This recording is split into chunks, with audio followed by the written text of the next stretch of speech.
The full colour pass-through cameras that you can get on the Meta Quest 3 or the Quest 3S allows you to play mixed reality games blending your virtual world with the real one. However, some games are better at it than others, so here's my list of the best mixed reality games that you should be playing on the Quest 3 or the Quest 3S. Plus, I'm going to show you how to get 20% off any game in this list. Let's get into it. First up is Starship Home, and I'm not sure whether to call this a game or an experience. It's a mixed reality adventure that transforms your living space into a spaceship. You get to roam the stars going on missions to rescue alien plants, which you then place in the real world around you. Want a daffodil from Mars on your coffee table? Done. You can even set up windows in your wall so you can see out into the stars as you travel from planet to planet. There's a few glitches every now and again with objects not staying where they should be all the time, but overall there's a cartoonish charm to Starship Home that makes it enjoyable for all ages, and it's a great starter for showing off the potential of what mixed reality can do. Home Invasion basically converts your home into the last bastion of hope against the zombie onslaught. Zombies will literally flood into your lounge where you have to fight them off with a gun, a bat, or even your hands. It's great fun as you constantly spin around trying to see whether the next onslaught of zombies are going to come in through a door, a window, or even the wall. It is a bit buggy though. I've had windows disappear behind a table or zombies appear out of nowhere, but these are all bugs that are getting fixed with each update. Still, it's a great way to show off mixed reality to others, and at only $10, it's not exactly breaking the bank. Demeo Battles takes the tabletop game of Demeo and turns it into a fast-paced PvP game. If you've ever played Dungeons and Dragons, then you'll pretty much know what you're getting with Demeo Battles. You can either play one-on-one or team up with a buddy and take on another team in a 2v2 battle. And with the board space shrinking over time in a Fortnite-esque fashion, every game rarely lasts more than 20 minutes. There's plenty of characters to choose from when assembling your team, and it's just a fun game to play without the hours of commitment that playing the original Demeo required. And in mixed reality mode, it feels like you're playing a real board game just on a table in your lounge. I loved playing Demeo for that very reason, and Demeo Battles continues with that, just in a more fast-paced format. Micro Machines comes to VR with TrackCraft, a mixed reality racing game that turns your living space into a racetrack. There's over 100 pre-built tracks or community shared tracks to choose from, and with mixed reality support you can even build your own racetracks. So if you want to have your cars racing across your dining table, over your couch or up a wall,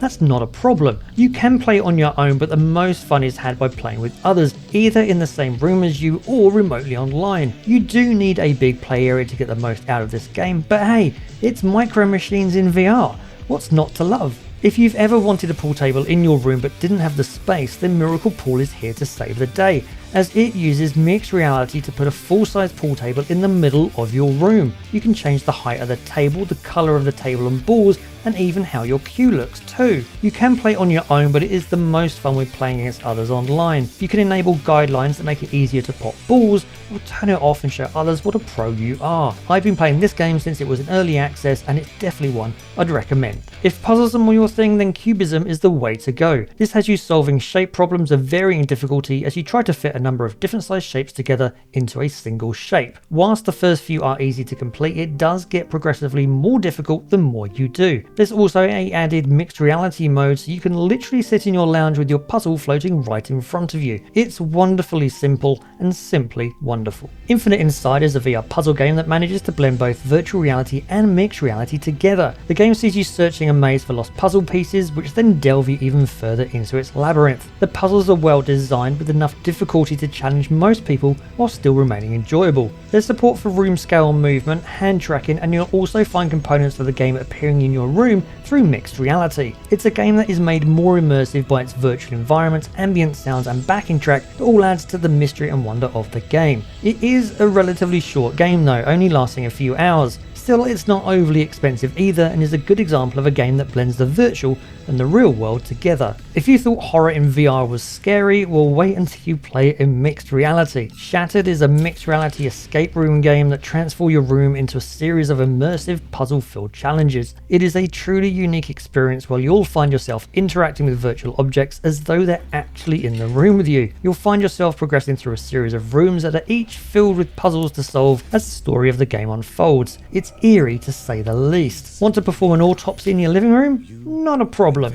So with a dark and foreboding feel to the graphics and its sounds, it's not a game for the faint of heart. This is a game that truly shows what a mixed reality experience can be and what other game studios should take note of. Aspyr 2 was originally released back in 2022, and it's a stealth action game that sees you take on the role of an Aspyr agent infiltrating enemy compounds and completing covert missions. Whilst you can play solo or team up with a mate for co-op gameplay in various VR stealth missions, it's the mixed reality mode that takes the game to another level as it moves your stealth missions into your own home. You will find yourself sneaking up to an enemy soldier in your kitchen to take them out, one way or the other. It's the closest you'll get to playing Metal Gear Solid in VR. Now there's plenty of first-person shooter games out there, but Spatial Ops moves the genre into mixed reality where your home becomes the battlefield. In the single-player campaign, the game places portals in your living space, enemies pop up left and right, and you take them down and then move forward to the next stage. It kind of feels like Time Crisis, but in VR. Whilst the single-player mode is good, it's the multiplayer mode that really is the most fun. The game turns any space into a virtual battle arena, and the bigger, the better. Up to 8 players can play together in various game modes such as Team Deathmatch, Domination and Free for All. You do need a large play area to get the most out of it, but it really is so much fun when you do. It's basically laser tag in your house. So those are my best mixed reality games that I think you should be playing on either the Quest 3 or the Quest 3S. If there's a favourite in that list, or if there's a game that you think should have been on that list that I didn't include, let me know in the comments down below. There are purchase links for all of the games in the description down below as well, and if you use those until the end of December 2024, you will get 20% off any game, so I'd get in quick. Now they are affiliate links, so I do get a small commission if you use it, but it's a great way for you to support the channel and it doesn't cost you anything extra. If you have enjoyed the video, please don't forget to like and share it, consider subscribing if you're not, and as always, I'll see you in the next one.